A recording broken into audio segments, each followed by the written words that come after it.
Ini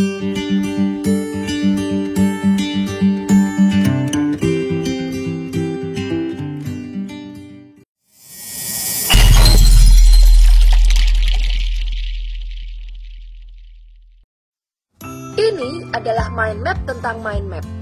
Mind map atau peta konsep adalah gambar untuk menjelaskan ide, kata-kata, dan kegiatan yang saling berhubungan.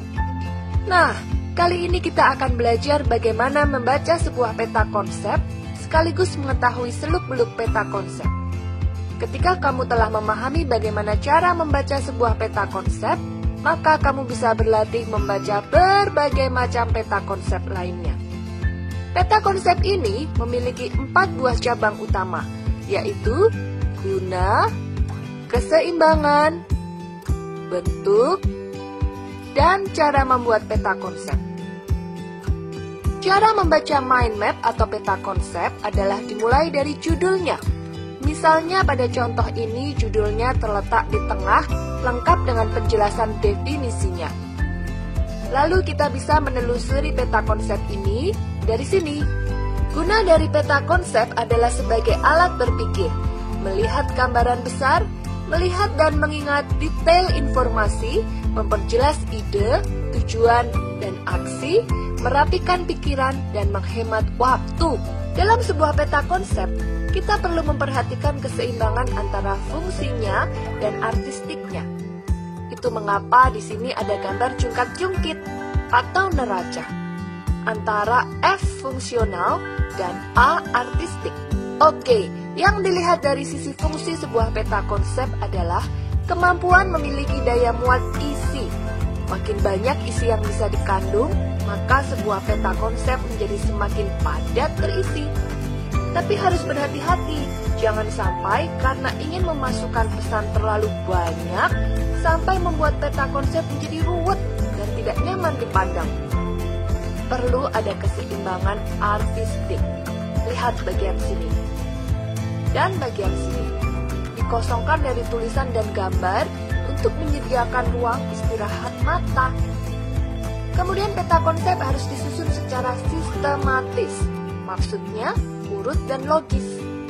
Sebuah konsep yang harusnya menjadi satu jangan sampai dipisahkan. Sebaliknya, suatu konsep yang harusnya dipisahkan jangan dicampur. Suatu konsep yang berhubungan sebaiknya diberi semacam jembatan untuk menyimpulkan hubungan mereka. Sebuah peta konsep juga perlu jelas penulisannya, huruf, dan alurnya, sehingga pada akhirnya peta konsep yang disajikan menjadi penuh makna. Dari sisi artistik, sebuah peta konsep itu perlu fun dong, supaya kamu bisa lebih menikmati proses belajarmu. Komposisinya dibuat seimbang dan berwarna-warni. Nah, lihat, di sini warna-warni diberi tanda kurung, karena jika kamu tidak punya alat warna atau komputer untuk mewarnai, itu bukan alasan kamu tidak bisa membuat peta konsep. Cukup dengan kertas dan pensil, kamu sudah bisa membuat peta konsep sebagai alat berpikir. Jadi, tujuannya pun masih tetap tercapai. Gambar pada peta konsep diusahakan sesuai tema. Misalnya di sini kita ingin membuat pencerahan tentang peta konsep. Jadi, kita gambar matahari peta konsep, mind map, dan sinar-sinarnya yang ke segala arah. Lalu, kita tambahkan awan di bagian bawah untuk mempercantik. Nah, ini ada gambar yang janggal dalam peta konsep ini, yaitu gambar sepatu boot. Kenapa di atas awan tiba-tiba ada sepatu boot ya? Jangan takut untuk berimajinasi, asal kamu punya alasan yang oke. Kembali ke sepatu boot, sebenarnya Bu Erika hanya ingin menonjolkan poin-poin ini. Setelah dituliskan, ternyata jika diberi border atau pagar, bentuknya mirip sepatu boot. Jadi, guna sepatu boot ini untuk memberi pembeda pada bagian materi ini dan bahkan bisa membuatnya menjadi lebih diingat karena unik. Oh, kalau bagian langkah-langkah membuat peta konsep itu yang ada gambar sepatu boot warna ungunya. Seperti itu misalnya.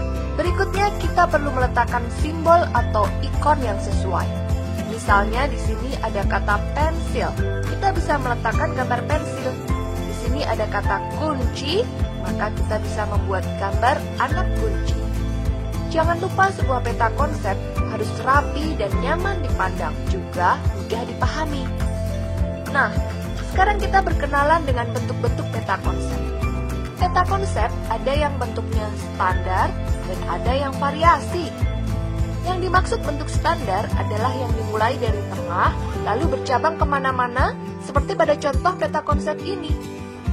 Selain itu, ada juga variasi bentuk peta konsep yang kreatif banget sih. Ini adalah contoh dari peta konsep variatif. Mulainya belum tentu dari tengah, dan tema gambarnya bisa sangat wow kreatif. Kamu bisa mengekspresikan dirimu melalui media peta konsep ini. Nah, seperti disebutkan sebelumnya, peta konsep perlu memiliki daya muat isi dan bermakna. Ini contohnya.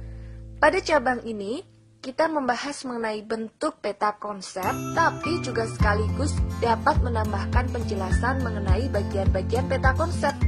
Inilah yang dimaksud fungsi ganda. Bagian pusat disebut ide utama. Ini cabang-cabang utama. Lalu ada cabang pendukung. Dan bagian ini disebut poin-poin, serta perlu dilengkapi gambar pendukung untuk menjelaskan banyak kata menjadi satu gambar sederhana. Ya, sampailah kita tentang bagaimana cara membuat peta konsep. Pastinya kalian sudah tidak sabar ingin membuat peta konsep kalian sendiri kan? Dimulai dari mempersiapkan alat-alatnya. Tentunya, sebuah atau beberapa kertas kosong. Lalu pensil, bisa pensil 2B, maupun pensil warna.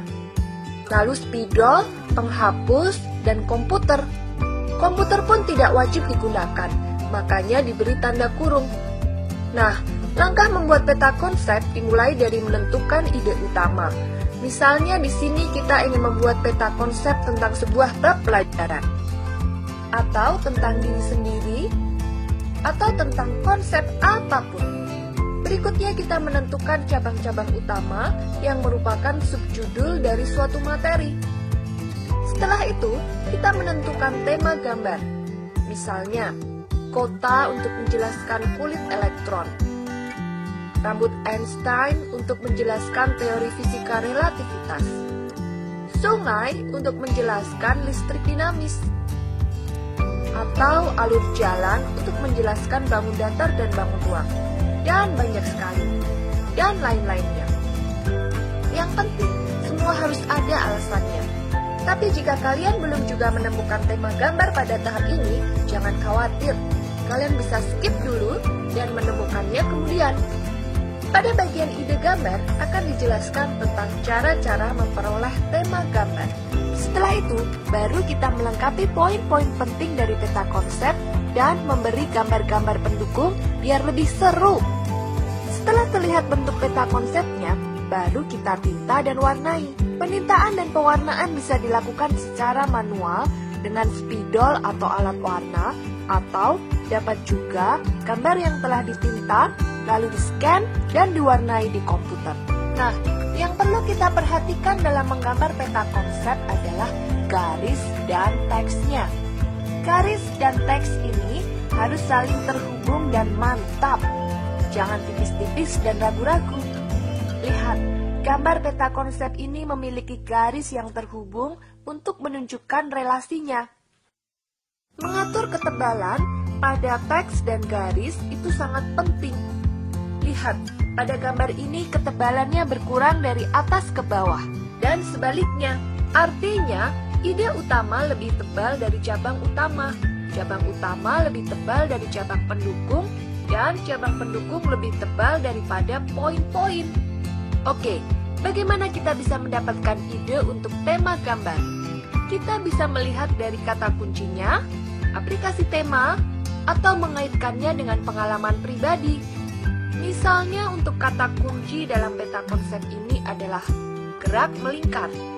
Jadi kita bisa menggunakan tema pasar malam dengan biang lala besar di tengahnya. Tapi, kadang kita tidak menemukan ide dari kata kuncinya. Maka, kita bisa mencari ide dari aplikasi temanya.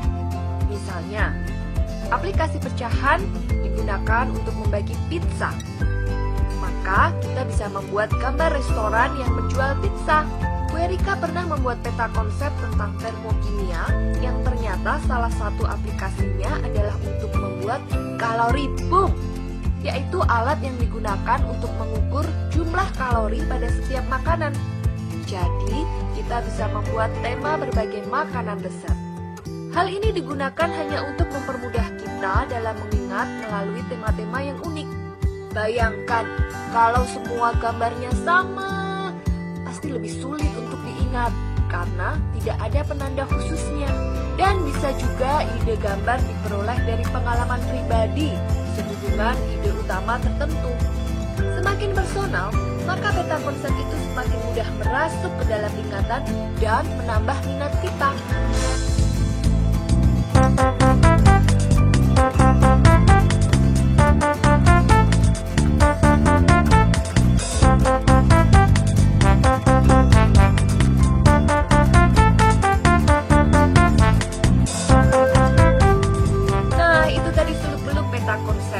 Yang tadinya adalah penjelasan berupa teks berhalaman-berhalaman, sekarang dapat kita sajikan dalam satu gambar yang menarik dan bermakna. Praktis, tidak perlu membolak-balik kertas, bisa dipajang di desktop, di dinding, atau dikoleksi dalam HP-mu. Kapanpun kamu butuh, kamu bisa mencari info dengan mudah dan bahkan bisa hafal karena posisi, warna, atau gambarnya. Oke, selamat berkreasi membuat peta konsep.